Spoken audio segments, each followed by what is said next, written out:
I sent money to my parents every month for years, but when my mom said they never got anything, I realized someone in my family was hiding the truth. The first time my mother said it in front of other people, she didn't even lower her voice. "You'll never be as good as your sister." The room went quiet for half a second, just long enough for me to hear the clink of my own coffee cup against the saucer. Just long enough for me to realize my father wasn't going to stop her this time either. So I stood up, looked straight at both of them, and said, "Then tell her to pay all the bills. I'm not sending money anymore." My mother laughed, and then she said the sentence that split my life clean in two: "We never received a single dollar from you." I wish I could say I knew immediately what that meant. I didn't. At that moment, all I felt was the blood rushing in my ears, my heart pounding so hard it made the edges of my vision blur. I remember staring at my mother's face, trying to decide whether she was lying, losing her memory, or trying to humiliate me in front of my sister. My father kept his eyes on the table. My sister, Vanessa, leaned back in her chair with that familiar, polished, innocent expression she always wore when chaos she created was about to bloom around someone else. I didn't realize then that my mother had just uncovered a theft that had been happening for nearly 6 years. And I definitely didn't realize that before the week was over, my entire family would turn on itself so violently that one of us would be escorted out of a funeral home by security. But I'm getting ahead of myself. My name is Claire Duval. I'm 38 years old. I work as a senior project accountant for a commercial construction firm in Raleigh, North Carolina, and until that Sunday afternoon, I thought I understood exactly what my place in my family was. I was the reliable one. Vanessa was the golden one. That had been true for as long as I could remember. If Vanessa got a B+ in high school chemistry, my mother framed it as proof of resilience, because science just isn't her natural gift. If I got an A- in advanced calculus, my father frowned and asked what kept me from getting the full A. Vanessa was creative, sensitive, special. I was capable, practical, strong, which sounds like a compliment until you realize those words were only ever used when people wanted something from me. By the time we were adults, the pattern had hardened into family law. Vanessa made dramatic choices. I cleaned them up. Vanessa quit jobs because her manager didn't understand her energy. I helped with rent. Vanessa dated men with motorcycles, debt, and elaborate excuses. I paid for emergency locksmiths, towing fees, and once, humiliatingly, the deductible after one of them backed her leased SUV into a mailbox while high. When our grandmother got sick, Vanessa cried loudly in waiting rooms and posted filtered black and white photos with sentimental captions. I handled insurance forms, medication schedules, and the spreadsheet of rotating care shifts. After Grandma died, my mother hugged Vanessa and said, "You loved her so deeply." I was standing 3 feet away holding the folder with the funeral paperwork. That was my role. Invisible labor, quiet sacrifice.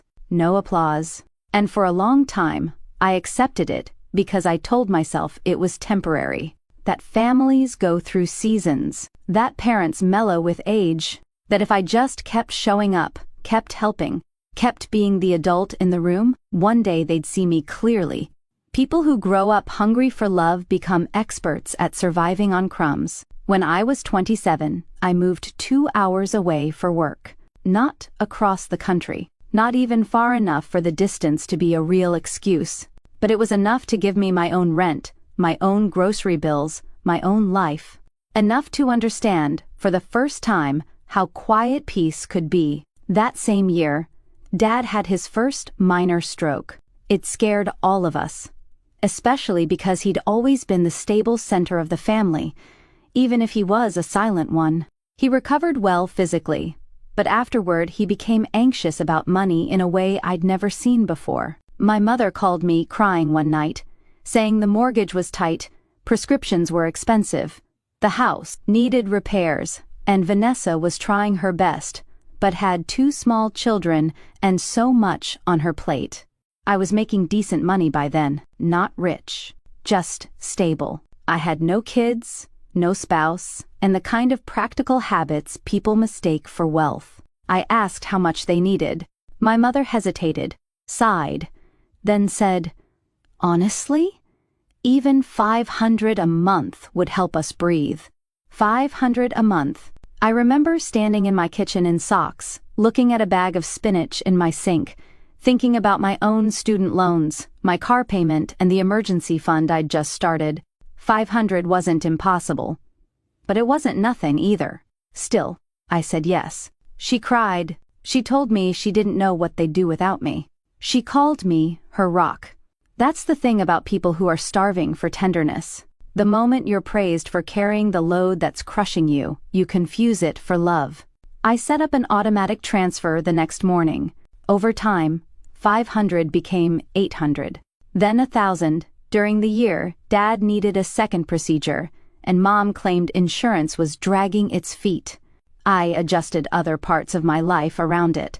I stopped taking vacations. I delayed replacing my old car, even after the air conditioner started dying every August. I turned down dinner invitations and said I was trying to be smart, financially. The truth was I was sending nearly $12,000 a year to my parents, on top of random extra expenses they called about breathlessly. A new water heater, a roof leak, property taxes, an overdue dental bill. Every time I sent it, my mother would text back some version of, "I don't know how we raised such a generous daughter." But she never said it in front of Vanessa. In front of Vanessa, the story was always different. Vanessa was the devoted daughter. Vanessa came by all the time. Vanessa brought the children. Vanessa checked in, emotionally. Vanessa understood family. I lived farther away, worked too much, and thought money solved everything. Maybe that should have made me suspicious. Maybe anyone healthier than me would have noticed the contradiction. Instead, I worked harder. Then I met Daniel. Daniel was 39, recently divorced when we started dating, and the first man who ever listened to me like my words, weighed something, not just the dramatic parts, everything. What I ordered at restaurants, what I thought about city budgeting, why I hated hydrangeas. The first night he came over to my apartment, he looked around my tiny living room, noticed how carefully I'd arranged everything, and said, "You've built a calm life for yourself." I nearly cried, not because it was romantic, because no one had ever described my life as something I built. In my family, I was just the extension cord everyone plugged into. Daniel started noticing things I'd normalized. The way my mother only called after 6 in the evening, usually right after I got home from work, as if she sensed when I was too tired to defend myself. The way my father never got on the phone unless they needed me to feel guilty. The way Vanessa only contacted me when she needed a favor, but could go 6 months without asking how I was. The way every family gathering ended with me somehow apologizing. One Saturday, maybe 8 months into our relationship, I was at Daniel's place when my mother called in tears, because Dad's blood pressure monitor finally died and they needed a new one that day. I ordered one online and sent it to arrive same day. After I hung up, Daniel asked, "Didn't you just send them $1,000 this month?" "Yes." "And they can't buy a blood pressure monitor?" "It's probably just bad timing." He gave me a look I came to know well, not judgment, concern sharpened by restraint. "Claire," he said carefully, "I'm not saying don't help them. I'm saying you never seem to know where the money actually goes." That irritated me instantly, which should have told me he was near the truth. "You don't understand my family." "No," he said. "I understand enough to see that you are always in crisis on behalf of people who somehow still find ways to call you selfish." I snapped at him. We fought. Then I went home and spent the rest of the weekend feeling ashamed. Not because I believed he was wrong, but because a part of me had recognized something I didn't want to look at. Still, I kept sending money. Years passed that way. Daniel and I married when I was 34. Small ceremony, courthouse first, then dinner with close friends and family. My parents came, of course. Vanessa arrived 40 minutes late in a cream-colored dress that was just shy of white. Mom laughed it off. "That's just Vanessa." At the dinner, my father gave a toast about resilience and loyalty and how proud he was that I'd finally found someone patient enough for my independent streak. Vanessa gave a toast, too. She talked about how hard it had been, sharing me with a husband now, as if I'd been an appliance she'd lent out. Everybody chuckled. Daniel squeezed my knee under the table so hard I knew he was angry for me. By then, the monthly support had become so embedded in my life that Daniel and I treated it like another bill. He didn't love it, but he never tried to control me. He'd ask questions sometimes, practical questions. Did they send you the quote for the roof repair? How much exactly was Dad's copay? Why is Vanessa, who lives 15 minutes away, never covering any of this?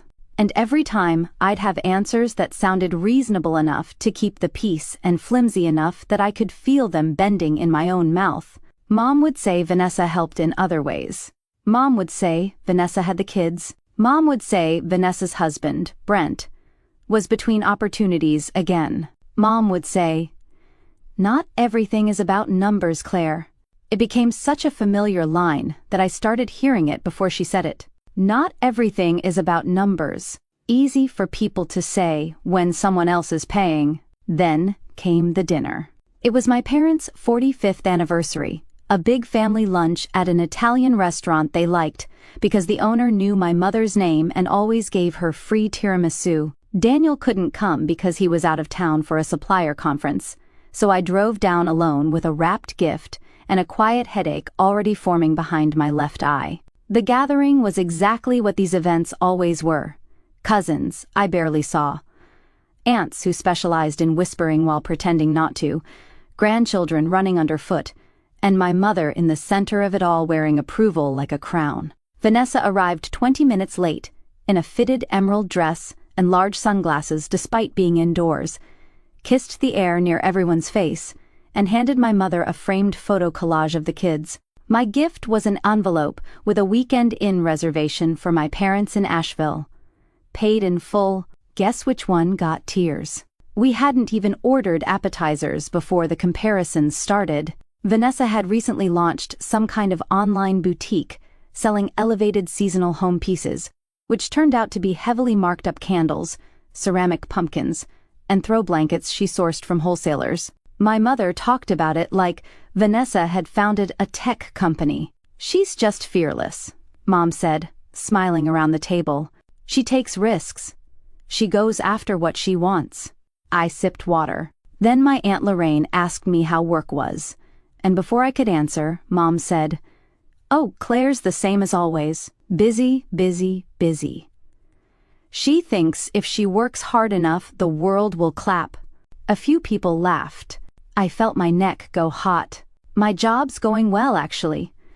We closed the Franklin account last month, so—" Vanessa interrupted. "Claire's always been the ambitious one." I could never live to work like that. The way she said it made it sound dirty, hard, grasping, joyless. And because my family had been practicing this choreography all our lives, everyone fell into step.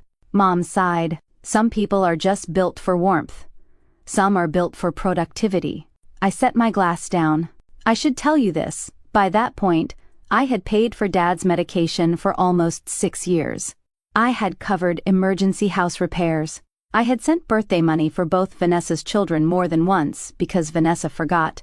I had lent Vanessa $2,000 the year before when Brent lost another job, and when she repaid only $300 of it, my mother told me to let the rest go, because family doesn't keep score. So when my mother smiled sweetly and said, "You'll never be as good as your sister," it wasn't just about that sentence. It was about every year that sentence had been implied, and something inside me snapped cleanly, almost quietly. I stood up. The chair legs scraped the floor loud enough to turn heads from nearby tables. "You know what?" I said. "Then tell her to pay all the bills. I'm done. I'm not sending money anymore." My mother blinked at me. Vanessa frowned, still composed. "What are you talking about?" "I'm talking about the mortgage help. Dad's prescriptions, the repairs, the taxes. The random emergencies, if she's so much better, let her do it. It would be nice to say I delivered that speech in a cool, controlled voice. I didn't. My voice shook. Years of humiliation were coming out of me without polish. My father looked up then, startled. "Claire, now isn't the time." "No," I said. "Actually, it's exactly the time." Mom's face changed first to confusion, then offense. "What bills?" I laughed once, sharp and unbelieving. "The bills I've been paying for years." Vanessa's eyebrows lifted. "You send Mom and Dad money?" The room had gone utterly still. My mother stared at me like I was speaking another language. Then she said, "We never received a single dollar from you." That sentence landed like a dropped tray. Loud, shattering, impossible to ignore. I remember the silence after it more vividly than the words themselves. My Aunt Lorraine actually put her fork down. One of Vanessa's boys asked if he could have more Sprite and got shushed so hard he flinched. I looked at my father. "Dad?" He seemed confused, too. Not guilty. Genuinely confused. "Claire," he said slowly, "your mother handles the checking account." My stomach dropped, because suddenly, all the texts made sense. Not everything is about numbers. Don't bring your sister into this. We're managing. And under that, like a shape rising beneath water, another memory surfaced. 3 years earlier, Mom had called me saying they were switching banks because of fraud issues, and she'd asked me to route future transfers through Vanessa for a month or two because Vanessa was helping Dad sort paperwork after the stroke. She said it would be easier, simpler, temporary. Temporary became permanent without anyone ever saying so. I had been sending the money to Vanessa's account for years. I turned to my sister so slowly it felt like moving through glue. Vanessa's expression was remarkable. Not panic. Not yet. First came indignation, because that was her instinctive armor. Then, just for a split second, I saw something naked beneath it. Fear. "Claire," she said carefully, "you know I've always helped Mom and Dad. Sometimes funds get mixed with... Did you steal it?" Gasps around the table. Mom made a horrified sound. "Claire." But I wasn't looking at her. "Did you steal the money I sent for them?" Vanessa's chin lifted. "Do not use that word." "Why not? Is there a better one?" She pushed back her chair. "I have covered things for this family that you know nothing about." "Then this should be easy," I said. "Tell them right now how much I sent and where it went." Vanessa looked at my mother, not me. Classic Vanessa. Search for rescue from the authority figure, not accountability from the injured one. Mom, predictably, went into triage mode. "We are not doing this here." "No," I said. "We're doing it exactly here. Because you all had no problem insulting me exactly here." My father rubbed a hand over his mouth. He looked older than I'd ever seen him. "Vanessa," he said, voice low, answered the question. She crossed her arms. "I'm not being ambushed in a restaurant like some criminal." There it was. Not denial, not surprise. Just outrage at the setting. I felt cold all over. "How much?" I asked again. She said nothing. My mother stood. "That's enough." Something in her tone made the old reflex rise in me. Sit down, be good, apologize, smooth it over. For one dangerous moment, I nearly obeyed it. Then I thought of every transfer confirmation. Every night I'd reheated leftovers instead of going out. Every hour of overtime. Every time Daniel had asked if I was sure. Every time my mother called Vanessa generous while I funded the life they were praising her for. I picked up my purse. "You have 24 hours, I said, looking at Vanessa. Then I start pulling statements. Vanessa scoffed. "Oh, please. Be as dramatic as you want." I leaned in just enough for only our table to hear me. "I'm done protecting you from the consequences of your own life." Then I walked out. In the parking lot, my hands shook so badly I couldn't unlock my car on the first try.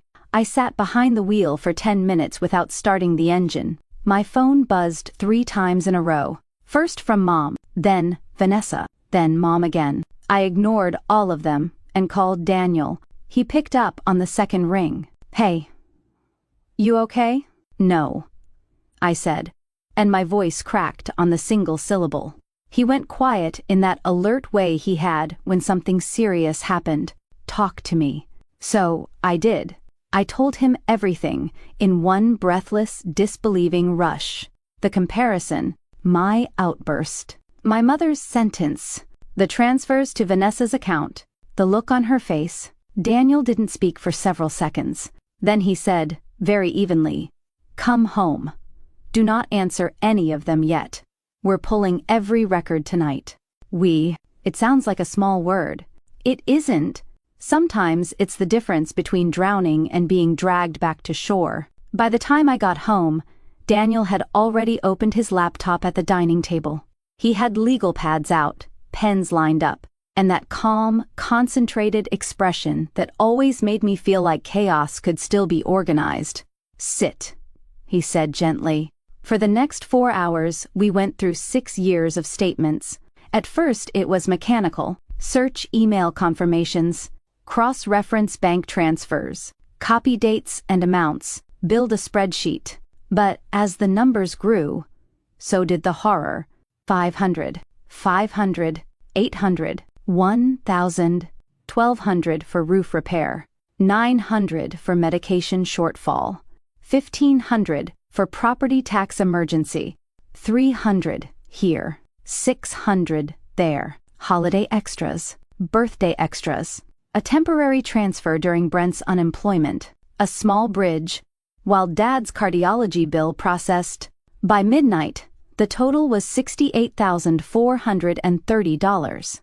I stared at the number until it stopped looking real. $68,430, more than the down payment we'd nearly put on a larger house before deciding to wait, more than my remaining student loan balance at the time, more than the car I kept patching together, because other priorities came first. Daniel blew out a breath and sat back.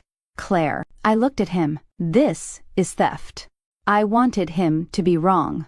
Even then, even with a spreadsheet in front of me, some childish part of me still wanted there to be a softer explanation. Miscommunication, poor bookkeeping, a stupid family mess that could be sorted with tears and apologies. "Maybe she passed some of it on," I whispered. "Maybe," he said. "But your mother's reaction tells me not enough to matter." My phone had 31 unread messages by then. "Mom, I don't know why you did that today." "Mom, your father's blood pressure is through the roof." "Vanessa, I'm not being spoken to that way." "Vanessa, you have always resented me." "Mom, call me now." "Mom, this family does not deserve this humiliation." "Vanessa, some of that money was for shared family expenses." "Vanessa, also, do not threaten me." There were no messages saying, "Claire, I'm sorry." There were no messages saying, "Let me explain where the money went." There were no messages saying, "We had no idea." Just anger that I had exposed something. Daniel read over my shoulder and said, "That tells you everything." At 12:18 a.m., my father finally texted, "Dad, I did not know. Please call me tomorrow before you call anyone else." That was the message that broke me, because it was the first honest sentence of the day. I cried so hard, I had to press both palms to my eyes. Daniel came around the table and held me while I shook. I cried for the money, yes, but more than that for the years, for how desperately I had tried to buy my way into being valued, for how eagerly I had believed praise sent by text but never given in public, for how thoroughly I had trained myself to accept less. At some point, I pulled back and asked the question I'd been avoiding. "Do you think Mom knew?" Daniel didn't answer immediately. "I think," he said carefully, "your mother knew less than Vanessa, and more than she wants to admit." The next morning, I called my father first. He sounded hoarse, old, deflated. "Your mother's at church," he said. It was Monday. My mother only went to church on Mondays when she wanted sympathy without interruption. "I need you to tell me the truth," I said. He was quiet a moment. Then, about 3 years ago, your mother said Vanessa would help manage some things because of the trouble I was having after the stroke. I let her. I didn't want to keep up with online statements and passwords and all that. Your mother said it was under control. Did you ever ask where my money was coming from? I assumed it went into the household account. You assumed. His voice thinned. I know. That answer made me angrier than a lie might have. Because my father's lifelong sin wasn't cruelty. It was abdication. He gave away the power to protect people, then acted shocked when no one had. I'm sending you the spreadsheet, I said. I want you to look at it before I talk to Mom or Vanessa. He exhaled shakily. All right. Then he said something that stunned me. Claire, your mother told people Vanessa had been helping us. I closed my eyes. I know. No, he said. I mean, she told the neighbors, my brother, people from church, anyone who asked. That settled something ugly inside me. If Mom didn't know every dollar, she knew enough to build a public narrative on top of it. She had been spending my money while giving Vanessa my credit. Maybe she hadn't considered that theft because the money still benefited the family somehow. Maybe she'd justified it as keeping peace. Maybe she simply preferred the prettier story. Either way, the truth had become optional to her as long as the image held. An hour later, Mom called. She didn't start with apology either. Your father didn't sleep all night. Neither did I almost said. Instead, how much did you know? That is not how you speak to your mother. The old script. Straight to authority, bypassing accountability. I'm not doing this, I said. How much did you know? She huffed. I knew Vanessa helped us process transfers when you offered. I did not scrutinize the mechanics of it because I trusted both my daughters. Did you know she was keeping the money? Claire, don't use inflammatory language. So that's a yes. It is not a yes. It is a refusal to let you turn this into a police drama. I laughed in disbelief. $68,000 is already a police drama. She went silent. That number had landed. When she spoke again, her voice had softened, which with my mother was often more dangerous than yelling. Families do not survive by punishing each other. No. They survive by not stealing from each other. You have no idea what Vanessa has been dealing with. There it is, I said softly. What? The defense. Right on cue. Because there are things you don't understand. Then tell me. Explain $68,000. She hesitated long enough that I knew whatever came next would be constructed, not remembered. Brent had setbacks. The children needed stability. Sometimes Vanessa borrowed with every intention of replacing it. I actually felt dizzy. Borrowed. Without telling me. While you all let me believe I was supporting you. Mom's voice sharpened. That money was still in the family. That sentence changed everything. I sat up straighter. Daniel, across the table pretending not to listen, while absolutely listening, looked at me and knew from my face that something irreversible had just happened. In the family, I repeated.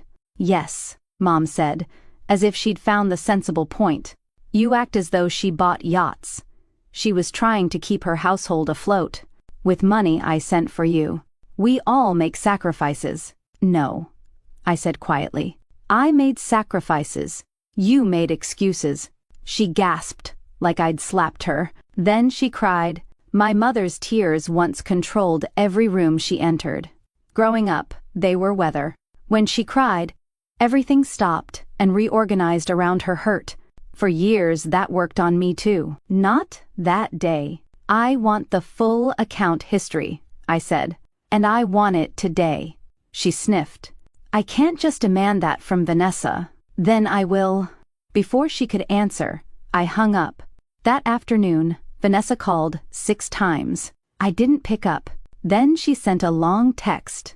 You are blowing this out of proportion. Mom and Dad have benefited from plenty I've done that can't be measured in transfers, childcare, groceries, emotional labor. You've always thought writing checks made you superior. I used some funds when things were tight, yes, but it was never malicious. I fully intended to make it right when the boutique scaled. Now you've humiliated everyone and made Dad sick. I hope you're proud of yourself. I read it twice. Then, a third time. Because manipulation that practiced is almost elegant. It takes your injury, drains it of detail, and hands it back to you as selfishness. Daniel took the phone from me. "Don't answer yet," he said. "I want to tear her apart." "You will. Better when it matters." That evening, my father called again. He sounded worse.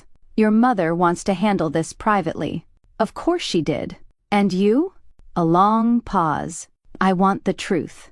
"Then get in the car and come here," I said. "Without Mom. Without Vanessa."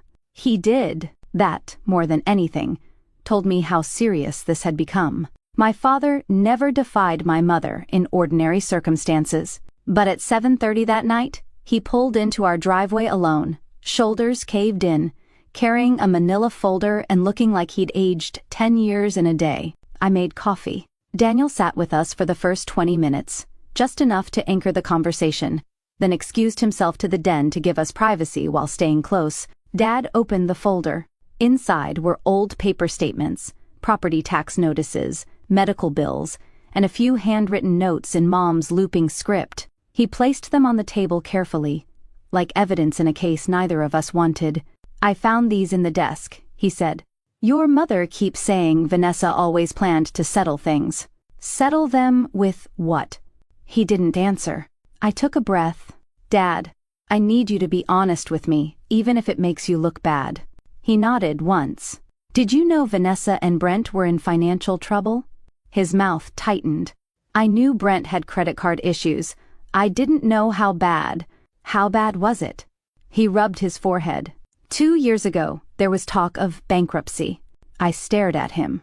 "And no one thought to mention that while routing my money through her account?" He closed his eyes briefly. "Your mother said it would shame Vanessa unnecessarily. That was my mother's philosophy in one sentence. Shame must be prevented for the favored child, even if truth has to be strangled to do it." We spent 3 hours going through everything Dad brought. It became clear fast that my parents had not received most of the major transfers I'd sent. Some utility bills had been paid late. Dad's prescription receipts showed gaps that lined up with the exact months I'd sent emergency help.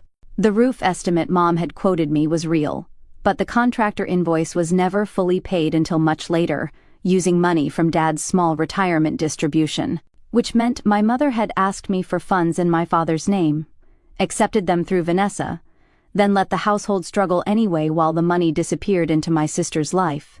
At one point, Dad put both hands over his face and said, "I don't understand how it got this far." I did, because one person lies, one person looks away, and one person keeps sacrificing because she's terrified that saying no will make her unlovable. That's how. Before Dad left, I asked him one more question. If I hadn't spoken up at dinner, would anyone have ever told me? He looked at me for so long that his silence became the answer. The next 48 hours were war. Mom called every relative likely to hear my version first. I know because by Tuesday evening I'd received messages from 2 aunts, a cousin, and even my mother's friend Patricia from church, all with variations of the same poisonous script. Families shouldn't air private matters. Vanessa is under enormous pressure. Your mother is heartbroken. Maybe there's been a misunderstanding. One aunt even wrote, "Your sister says some of the money was basically a gift." Basically, a gift. That phrase made me laugh so hard I scared myself. I responded to no one except Aunt Lorraine, the only relative who'd looked horrified at dinner instead of entertained. To her, I sent one screenshot, part of the spreadsheet with dates, amounts, and notes. 2 minutes later she replied, "My God, I'm sorry, that was all. It was enough." Vanessa, meanwhile, escalated from defensive to theatrical. She posted a quote on social media about being attacked by those who project their own bitterness, then another about surviving narcissistic family systems. I would have found it funny if it weren't so familiar. My sister weaponized therapy language, the way some people use expensive perfume, liberally and mostly to cover rot. Then Brent called. I had not expected that. Brent and I had never been close. He was the kind of man who always seemed half a step away from a fresh excuse, charming when sober, belligerent when cornered, and permanently convinced bad luck was a unique burden placed on him by an unjust universe. He called Wednesday morning at 9:12. "Claire," he said without greeting. "We need to calm this down." "We? You know what I mean." "No, Brent. I really don't." He sighed like I was being unreasonable. "Look, Vanessa made some choices under stress. You're acting like she ran a Ponzi scheme." I almost admired the audacity. "How much do you know?" "I know enough to say legal threats would tear this family apart."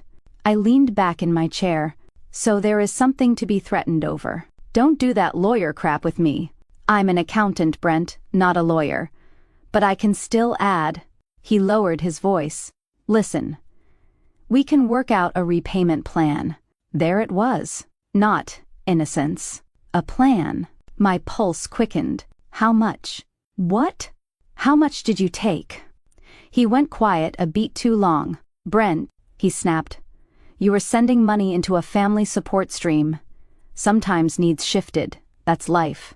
Family support stream. I actually wrote the phrase down after the call because I wanted to remember exactly how people sound when they know they're guilty and decide language is their last hiding place. "I want numbers by tonight," I said, "and I want them in writing." He laughed bitterly. "You've always loved paperwork."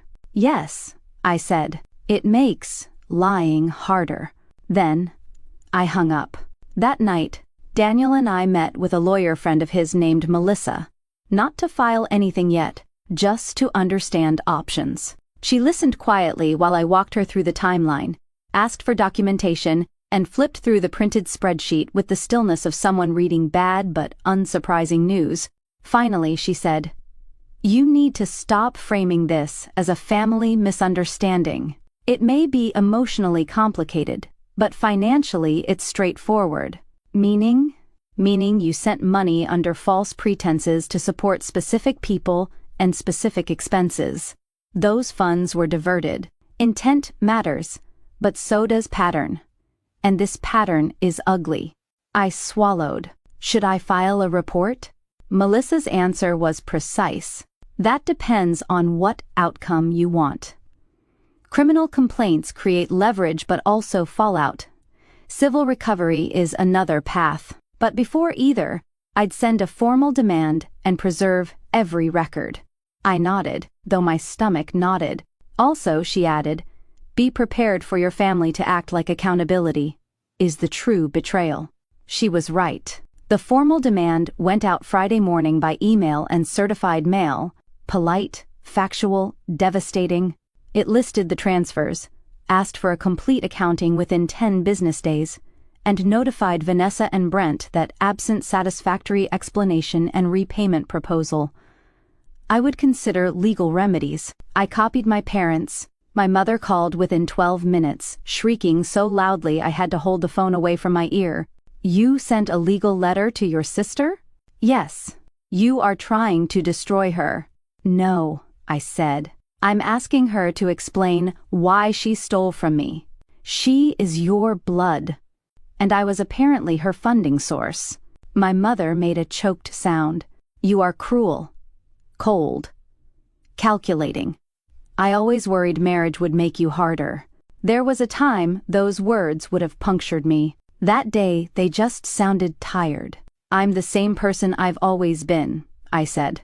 "I've just stopped being useful without question." She inhaled sharply. "After everything I did for you." I cut in. "Say it." "What?" "Say one thing you did for me that didn't also come with a comparison to Vanessa." Silence. I waited. Finally, she said, "You were always so difficult to praise." I felt something inside me settle with terrible calm. Not break, settle. Because when a person tells you who you are to them, over and over, the greatest violence you can do to yourself is keep translating it into love. I ended the call. That weekend was the longest of my life. Half the family went to ground. A few sent vague peacekeeping texts. Aunt Lorraine called and said she was ashamed of what she'd witnessed for years without naming. My cousin Jenna admitted quietly that my mother often told people I was financially comfortable because I only think about myself. That one stunned me more than I expected.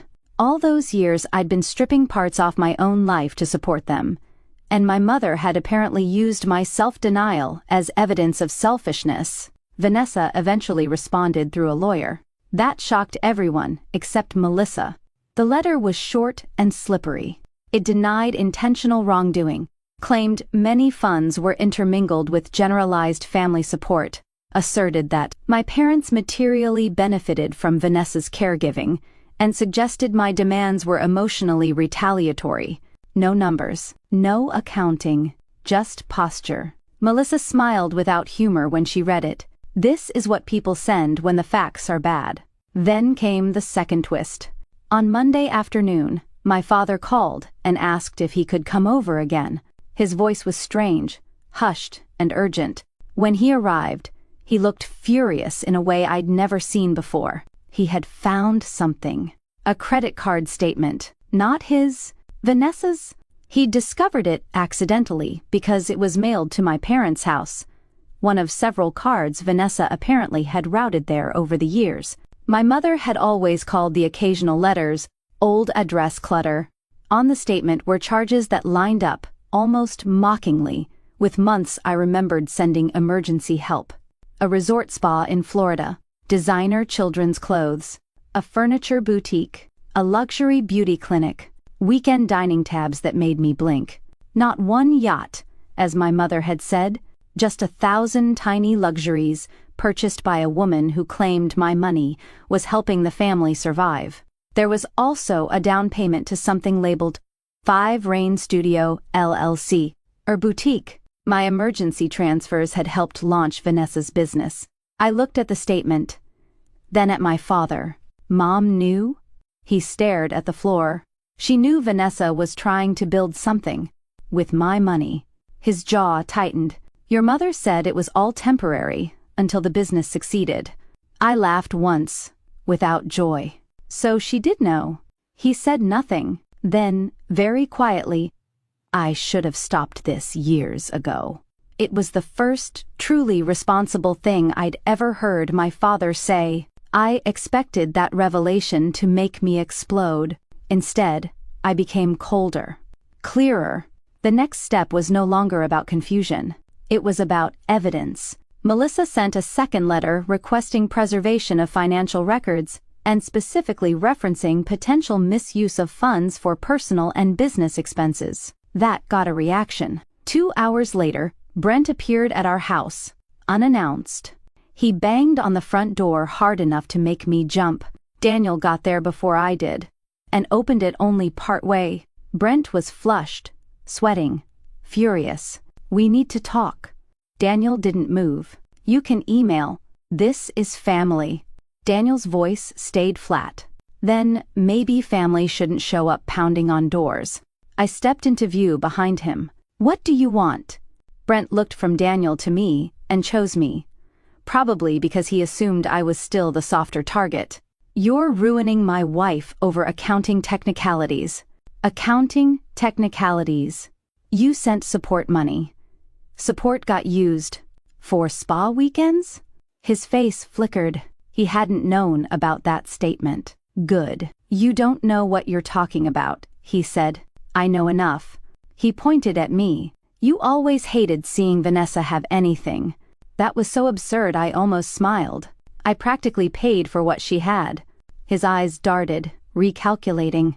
That's when Daniel stepped fully outside and closed the door behind him, leaving Brent on the porch and me just inside the sidelights, where I could still hear. I'm going to say this once, Daniel said. You are not going to intimidate my wife on my property. Brent puffed up. Mind your business. My wife is my business. There was a beat of silence. Then Daniel added, quieter, and somehow more dangerous. The next time you come here uninvited, I call the police before I open the door. Brent muttered something ugly and stomped back to his truck. When Daniel came inside, my legs were shaking. He took my face in both hands. "You are safe." I nodded, but the truth was I didn't feel safe. Not because Brent frightened me physically, though he did, because when family secrets come into light, people become strangers fast. The roles crack. Desperation shows through. You stop knowing what version of someone is coming to your door. A week later, Melissa filed.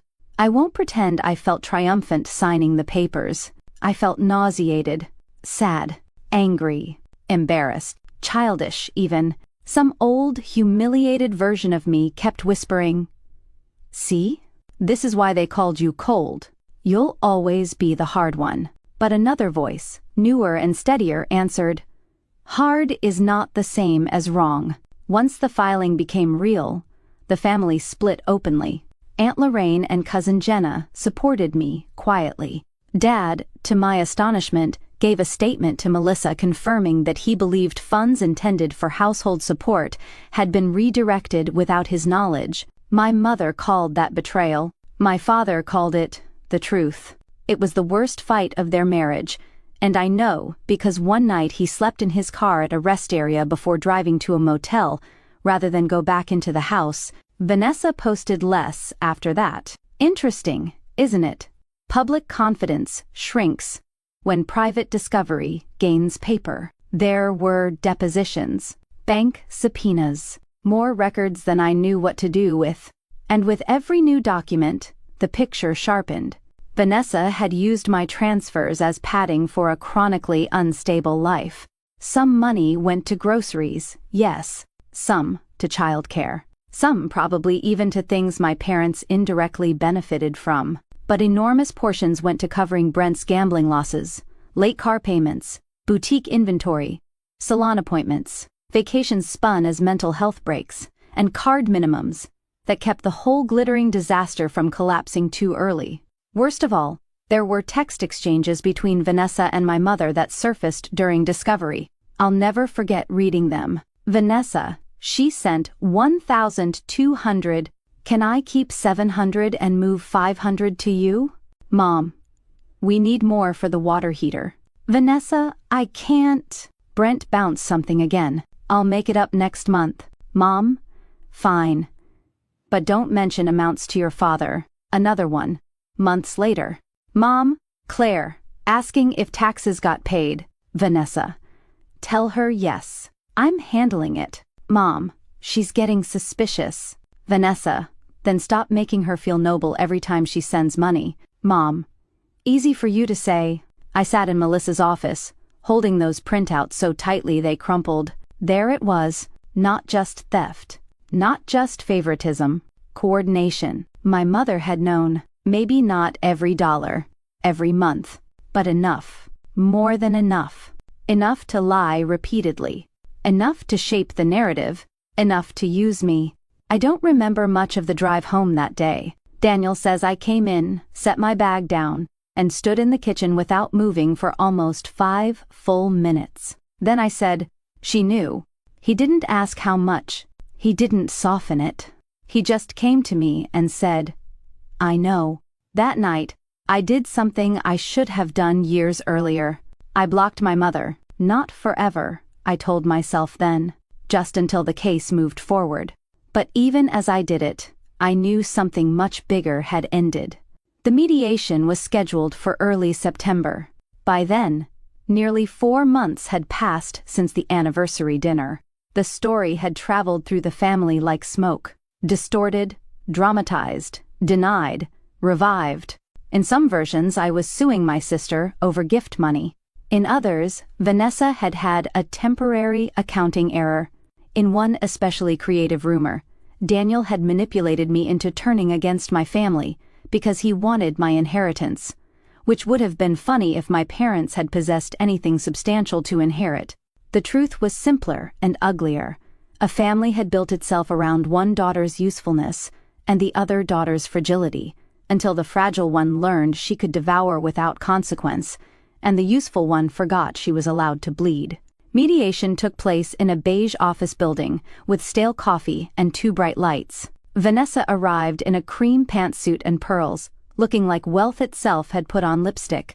Brent looked rumpled and mean.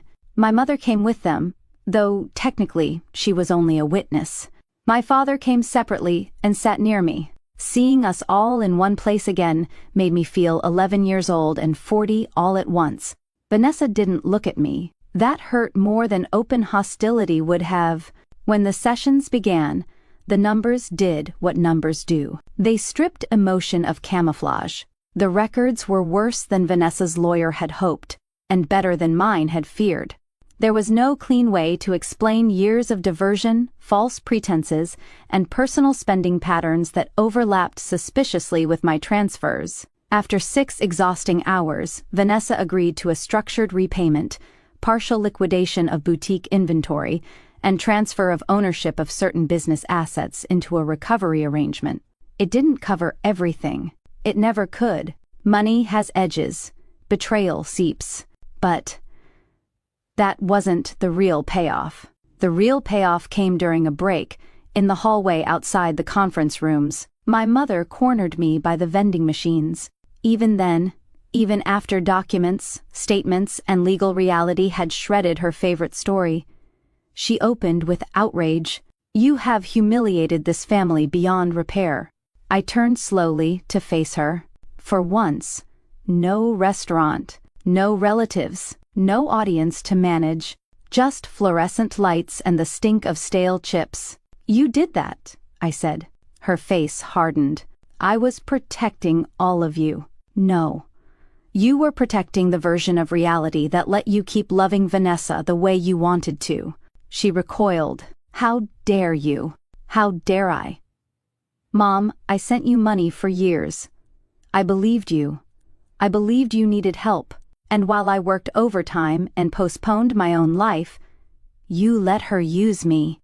Tears sprang to her eyes, sudden and practiced. "You always make me the villain." I laughed, exhausted. "No. I spent my whole life making excuses so you wouldn't be one." That landed. She actually stepped back. Then she whispered the truest thing she ever said to me. "You were easier." I stared at her. She kept going, as if some dam had finally cracked, and she no longer knew how to stop. "You were always easier." Vanessa needed more. She broke faster, she hurt louder. You kept going. You were capable. You could survive things. You thought I'd survive being used too." Her mouth trembled, and there it was. No denial, no noble spin, just the brutal selfish arithmetic of a parent who sacrifices the stronger child because she assumes strength is endless. I wanted to scream at her. I wanted to collapse. Instead, I just nodded once. "Thank you," I said. She looked confused. For what? For finally saying it plainly. Then I walked back into the mediation room and left her in the hallway alone. You would think that would be the emotional climax. It wasn't. 3 weeks later, my grandmother's sister, Aunt Eloise, the last of that generation, passed away. She had been 92, sharp-tongued, observant, and one of the only older relatives who'd ever looked at me with something like recognition. She wasn't close enough to rewrite my childhood, but she had a way of pressing folded cash into my palm when I was young and saying, "Don't let them make a workhorse out of you." At the time, I thought she meant chores. The visitation was held on a Thursday evening at a funeral home in Durham. I considered not going. Melissa had advised minimizing contact. Daniel would have supported staying home.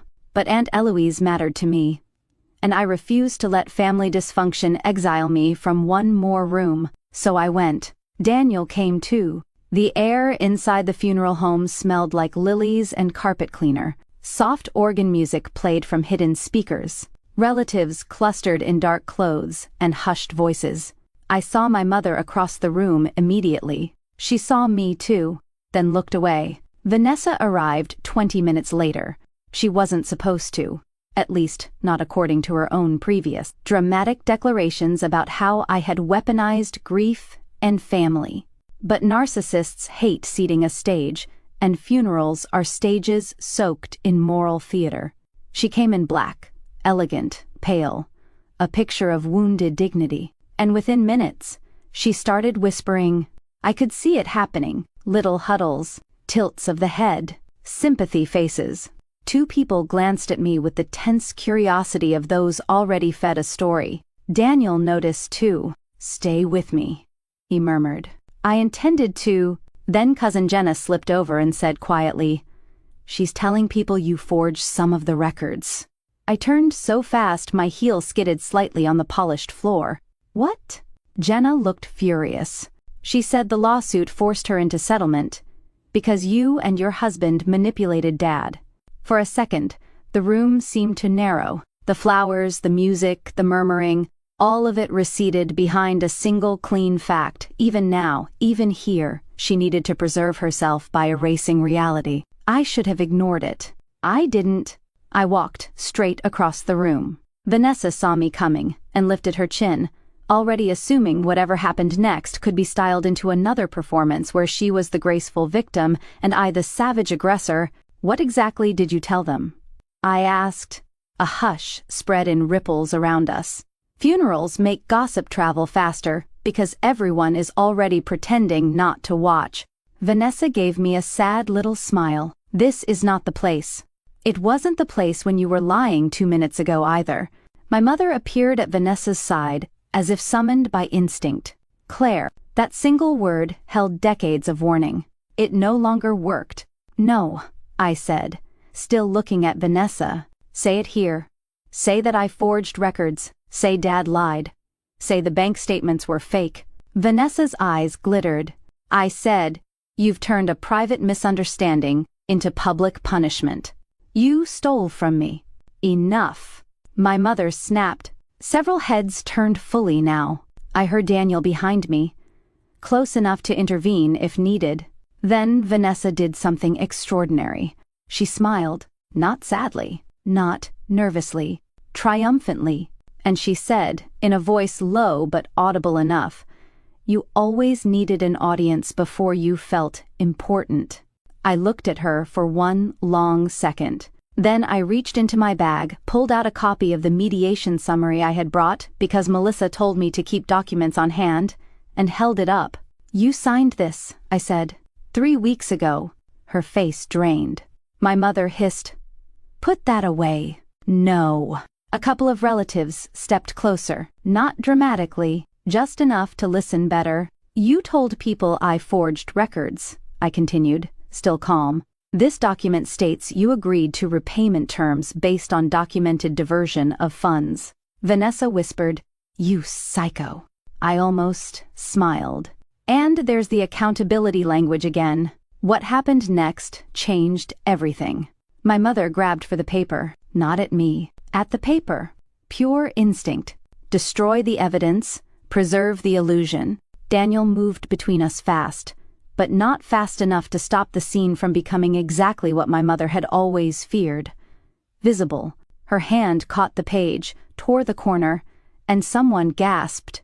The funeral director, a neat man in a gray suit, appeared almost instantly with the kind of calm face professionals wear when rich or unstable families start turning grief into spectacle. Ladies, he said quietly, I need to ask you to lower your voices.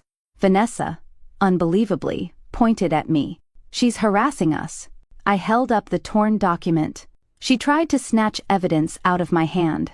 The director's face remained neutral, but he looked at the page, then at my mother's outstretched fingers, and came to the obvious conclusion. Ma'am, he said to my mother, I need you to step away. My mother stared at him in disbelief. No one had ever publicly corrected her. Not really. Not in a room where she couldn't reclaim moral authority through tears and family rank. This is my aunt's visitation, she said, and I'm responsible for maintaining order, he replied. Please step back. She didn't. She looked around the room for support, expecting someone to rise to the occasion of protecting her dignity. No one moved. Not Vanessa, not the cousins, not the church friends who'd repeated her version for months, not even my father, who had just entered from the foyer and taken in the scene with the expression of a man who was finally too tired to lie for anyone. The funeral director signaled discreetly to another staff member. Security, apparently, was on site because high-emotion gatherings sometimes went sideways. That is how my mother, the same woman who spent decades curating the image of a respectable, admired family matriarch, ended up being escorted away from the front receiving area of her own aunt's visitation, while half the extended family watched in silence. She wasn't dragged. It wasn't theatrical. In some ways, that made it worse. It was orderly, professional, undeniable. Reality, at last, without varnish. Vanessa followed her out, hissing at everyone that we should be ashamed. My father stayed. He came to me slowly. "You shouldn't have had to do that here," he said. "No," I replied. "I shouldn't have had to do any of it anywhere." He nodded, eyes wet. We stood in silence for a moment beside Aunt Eloise's casket. Her face looked peaceful, in the strange, waxy way funeral peace never quite resembles the living. I thought of her little folded bills, her warning, the years I'd misunderstood. Then my father said, "I'm leaving your mother." I turned to him sharply. He looked almost embarrassed by the truth. "I've been staying in motels half the week. I signed a lease this morning." That was the third twist, and in some ways the saddest. Not because their marriage was worth saving, because I realized how many years he had also spent inside the same system, just with a different flavor of cowardice. He had chosen peace over truth until there was no peace left to choose. I didn't congratulate him. I just said, "I hope you mean it." "I do," and he did. The months after that were quieter than I expected, and lonelier than I thought possible. When you spend your whole life in a family role, even a painful one, losing it feels like vertigo. I had spent decades being the helper, the workhorse, the tolerated practical daughter. Once I stopped, the silence where those demands used to be felt unnatural. Some mornings I still half expected a manipulative text about a bill or crisis. Sometimes my hand reached for my phone before my mind caught up. Repayment began slowly. Not enough. Not elegant, but legally enforceable. Vanessa sold much of the boutique inventory. Brent took a job with his brother-in-law's logistics company after his own options narrowed. They downsized out of the house they'd been pretending they could afford. My mother moved in with Vanessa for a while, which from everything Cousin Jenna later told me, was a special kind of hell none of them had anticipated. It turns out the golden child glows less brightly when there's no invisible sister bankrolling the wattage. Dad moved into a small one-bedroom apartment near a lake path and started learning how to handle his own banking. The first time he logged into his own account without help, he called me sounding absurdly proud. I laughed, despite myself. Healing can be humiliatingly small at first. As for me, I went to therapy, not the performative kind my sister quoted online, the real kind, the sit in a chair and admit how hungry you've always been kind. The kind where a woman with kind eyes and devastating pattern recognition says things like, "You learned that being needed was the safest available substitute for being loved." I hated her for that one, because it was true. I told her stories I'd never properly named before, about being 14 and staying up until 1 a.m., making cupcakes for Vanessa's bake sale because she forgot, then hearing Mom praise Vanessa's thoughtfulness at school the next day, about paying part of Vanessa's community college tuition from my campus bookstore wages because Dad's overtime got cut, and being told not to mention it because it would embarrass her, about every holiday where my gifts were practical and hers were celebrated, about how I learned early that competence makes adults lean on you and resent you in the same breath. My therapist asked, "When did you first realize you were expected to absorb what others would not?" I laughed, then cried, because I didn't have a date. It was the climate of my childhood, not a single storm. Daniel was steady through all of it. Patient in the way that doesn't infantilize. Protective, without becoming controlling. One night, maybe 6 months after the anniversary dinner, we were sitting on the back patio eating takeout Chinese from the cartons because neither of us felt like plates. The air smelled like rain.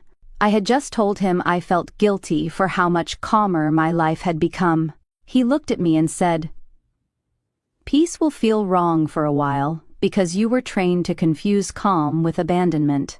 I set my chopsticks down. "You and my therapist should start charging by the wound." He smiled a little. "I'm serious."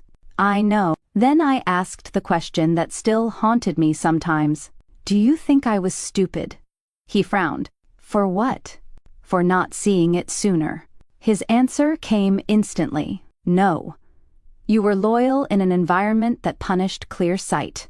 I think about that sentence a lot, because people love to ask why victims don't notice sooner, why scapegoats keep giving, why the practical child stays practical long after the arrangement turns cruel. But family systems are not scams built overnight. They are cathedrals of repetition. You are born inside them. By the time you're old enough to question the stained glass, you've already been taught it's sacred. The first holiday I skipped was Thanksgiving. My mother sent one email from a new address because I'd blocked the old ones. Subject line: "Families belong together."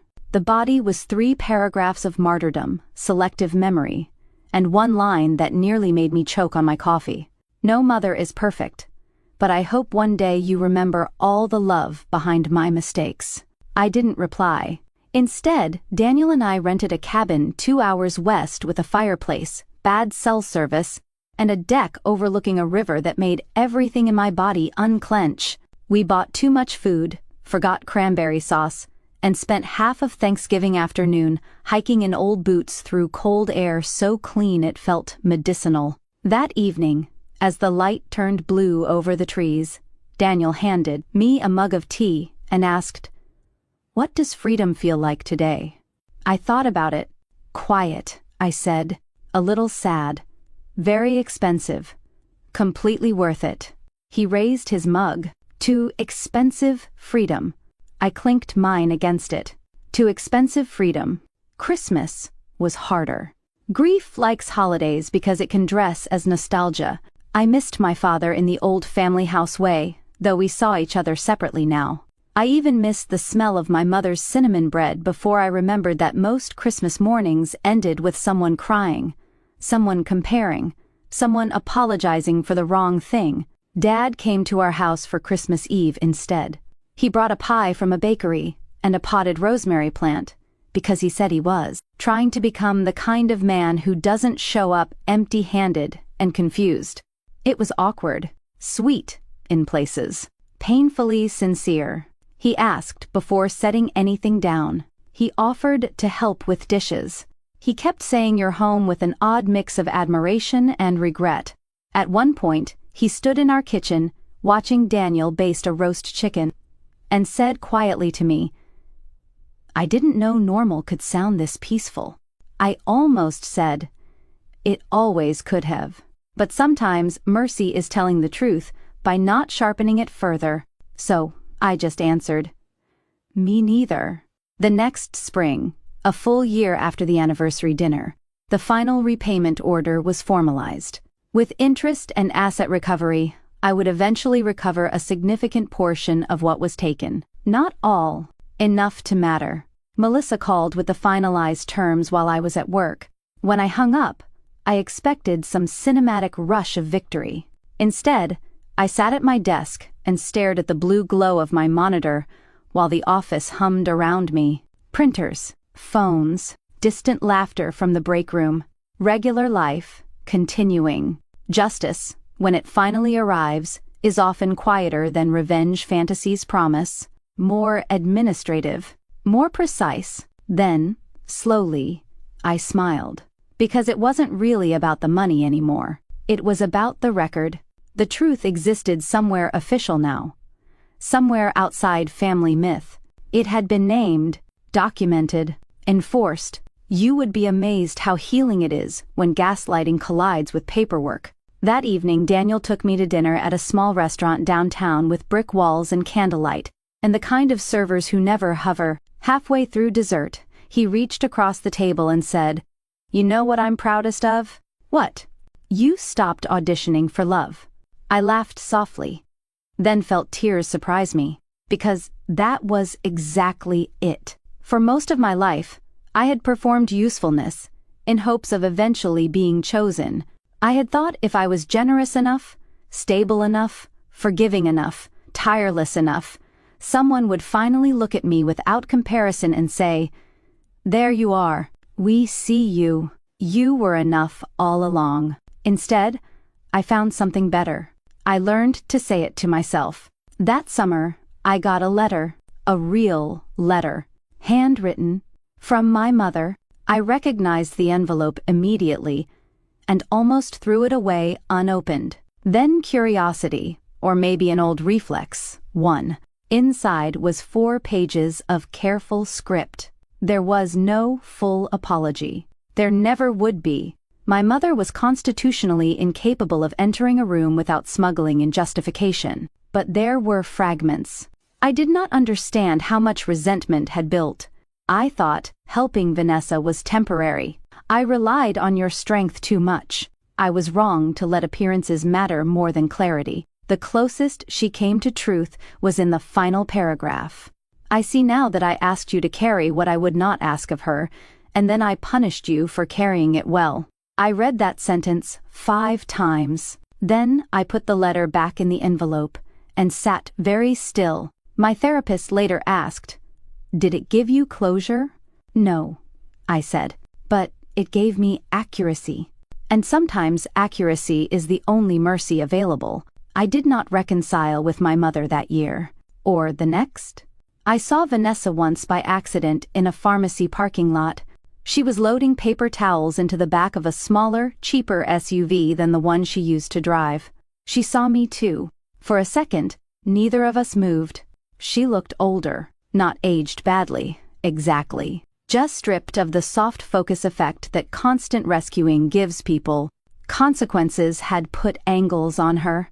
I wondered if she would come over, apologize, sneer, pretend. Instead, she closed the trunk and said, "You really got what you wanted." It was such a revealing sentence that I almost thanked her. "No," I said.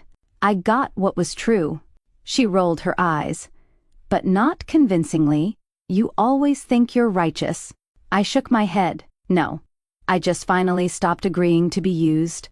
She stared at me a moment, lips thinning. Then she said the thing I think she'd believed her whole life. "You could afford it." There it was. Her theology. My capacity as consent. My stability as public property. My competence as justification for exploitation. I looked at her and felt, to my own surprise, not rage, just distance. I could afford kindness, I said, not betrayal. Then I got in my car and drove away. The real ending, if stories like this have real endings, happened on an ordinary Tuesday, not in court, not at a funeral, not during some dramatic family showdown, just a Tuesday. I was at home paying bills online. Electric, water, mortgage, contributions to savings, the small, predictable architecture of adult life. Daniel was upstairs on a work call. Rain ticked softly against the windows. When I clicked submit on the last payment, I sat back and laughed. A year earlier, paying bills had been tangled up with resentment, secrecy, and fear. Now it was just math. Honest math. My household. My choices. My peace. My phone buzzed. For one ridiculous second, old dread flashed through me. Then I looked. It was a text from Dad. Walked 2 miles today. Didn't get lost. Proud of myself. I smiled and typed back, "As you should be." A minute later, another text came in. This one from an unknown number. I almost ignored it.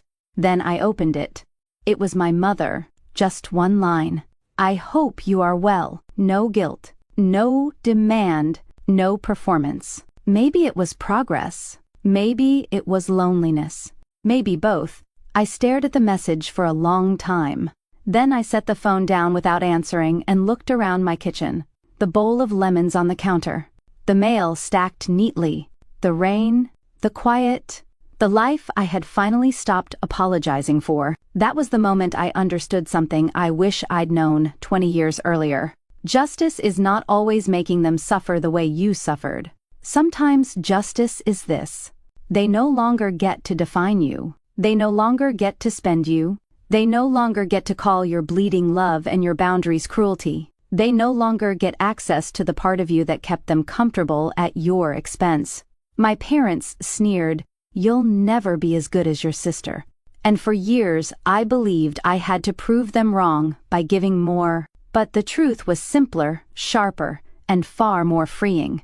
I never needed to be as good as my sister. I needed to stop being useful to people who only valued me when I was willing to disappear. So I did. And when the dust settled, when the lies were named, when the bills finally belonged to the people who made them, when the golden child had to live in the harsh white light of numbers, when my mother could no longer confuse exploitation with family loyalty, I found something no one in that house had ever offered me: peace. Not the fake peace of silence, not the peace of swallowing hurt, not the peace of being the bigger person while someone empties your pockets.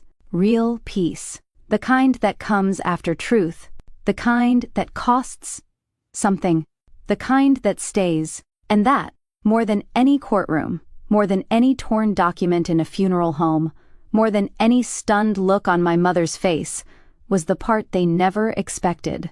I stopped sending money. Then I stopped sending access. And for the first time in my life, I kept something for myself.